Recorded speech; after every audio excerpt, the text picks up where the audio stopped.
الله الرحمن الرحيم الحمد لله رب العالمين والصلاة والسلام على أشرف الأنبياء والمرسلين نبينا محمد وعلى آله وصحبه أجمعين أما بعد السلام علیکم ورحمۃ اللہ وبرکاتہ۔ محترم سامعین،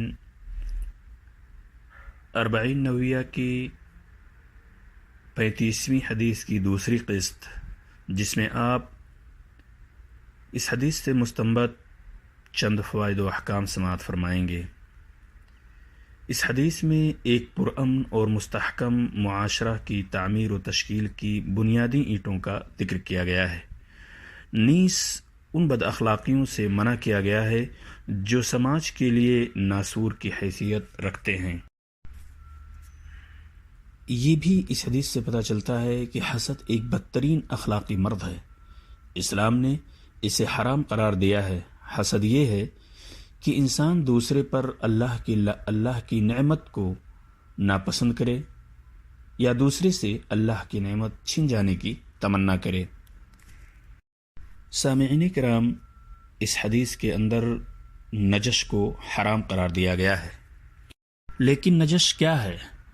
نجش یہ ہے کہ جو شخص کوئی سامان خریدنا نہیں چاہتا، وہ خریدار یا بائع میں سے کسی ایک کو فائدہ اور دوسرے کو نقصان پہنچانے کے لیے اس سامان کا بھاؤ، اس سامان کی قیمت بڑھا دے۔ اس کے حرام ہونے کی حکمت یہ ہے کہ یہ سراسر فریب اور دھوکہ ہے، نیز اس ہمدردی و خیرخواہی کے بھی خلاف ہے جسے ہر مسلمان پر فرض قرار دیا گیا ہے۔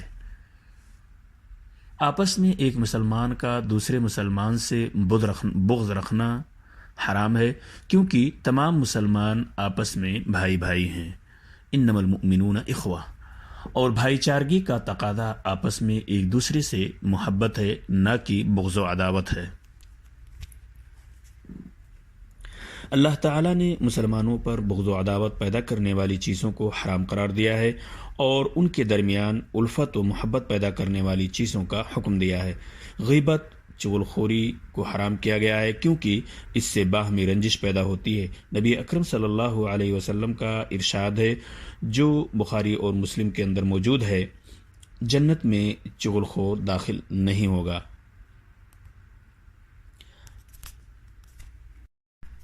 اپنے کسی مسلمان بھائی سے پیٹھ پھیرنا اور تعلقات توڑنا حرام ہے۔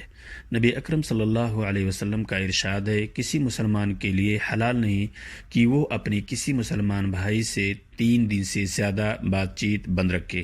دونوں ملاقات کریں تو ایک دوسرے سے منہ موڑ لیں، یہ بالکل حرام قرار دیا گیا ہے۔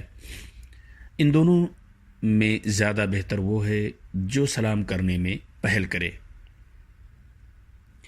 البتہ کسی فاسق اور گناہگار سے اس کی اصلاح کے خاطر 3 دن سے زیادہ بات چیت بند کرنا جائز ہے، بشرطے کہ بات بند کرنے میں مصلحت ہو اور اس کا مقصد یہ ہو کہ وہ اس گناہ کو چھوڑ دے۔ واللہ اعلم بالصواب۔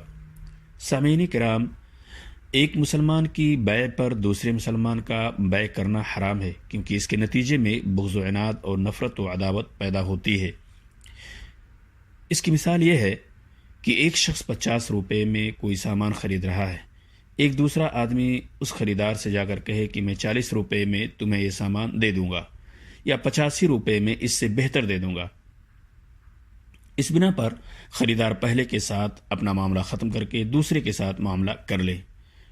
اس کی دوسری مثال یہ ہے کہ ایک شخص کسی کے پاس جائے جس نے 50 روپے میں کوئی سامان بیچا ہو، اس سے جا کر کہے کہ میں تم سے یہ سامان 60 روپے میں خرید لوں گا۔ اس بنا پر بیچنے والا پہلے کے ساتھ معاملہ ختم کر کے اس سے معاملہ اپنا الگ کر لے۔ یہ دونوں صورتیں اسلام میں ممنوع اور حرام ہیں اور ان کی یا ان چیزوں کی بکثرت نہیں وارد ہوئی ہے۔ محترم سامعین کرام، اس حدیث میں ان امور اور ان چیزوں کو اپنانے کی ترغیب ہے جس سے مسلمان میں الفت و محبت پیدا ہوتی ہے اور ان کے دل یکجا ہو جاتے ہیں۔ زیارت، صلہ رحمی، صدقہ اور ہدف وغیرہ الفت و محبت میں اضافہ کرنے کے اہم وسائل ہیں۔ اسلامی اخوت کا تقاضا یہ ہے کہ ایک مسلمان دوسرے مسلمان پر کسی طرح کا ظلم نہ کرے، بلکہ اس کے ساتھ اچھا برتاؤ کرے اور اس کے حقوق کی ادائیگی کرے، اس کو بے سہارا نہ چھوڑے بلکہ اس کے کام آئے، اسے حقیر نہ جانے بلکہ اس کی عزت و تکریم کرے۔ سامعین کرام، تقوی دل میں ہوتا ہے، اس لیے اللہ کے رسول صلی اللہ علیہ وسلم نے فرمایا التقوی ہا ہنا۔ آپ نے اپنے سینے کی طرف اشارہ کرتے ہوئے فرمایا کہ تقوی یہاں ہے۔ تقوی دل میں ہوتا ہے اور اعضاء و جوارح سے اس کی تصدیق ہوتی ہے۔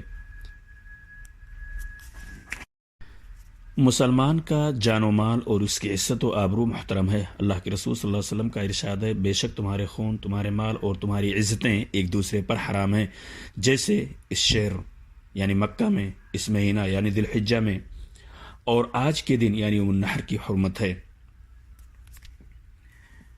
سامعین کرام، اسلام عقائد و عبادات اور اخلاق و معاملات کا ایک مکمل مجموعہ ہے۔ وہ ایک اچھے معاشرے کی تشکیل و تعمیر کی خاطر ہر اچھے اخلاق کو پروان چڑھاتا ہے اور ہر بد اخلاقی سے جنگ کرتا اور روکتا ہے۔ سامعین کرام، امید ہے کہ آپ نے ان مستنبط شدہ فوائد و احکام سے استفادہ کیا ہوگا اور یہ چیز اپنی زندگی میں ایک لائے عمل کے طور پہ اس کو سامنے رکھیں گے اور دوسروں کو بھی اللہ کے رسول صلی اللہ علیہ وسلم کی اس حدیث سے مستنبط فوائد و احکام کو دوسروں تک بھی پہنچائیں گے۔ السلام علیکم ورحمۃ اللہ وبرکاتہ۔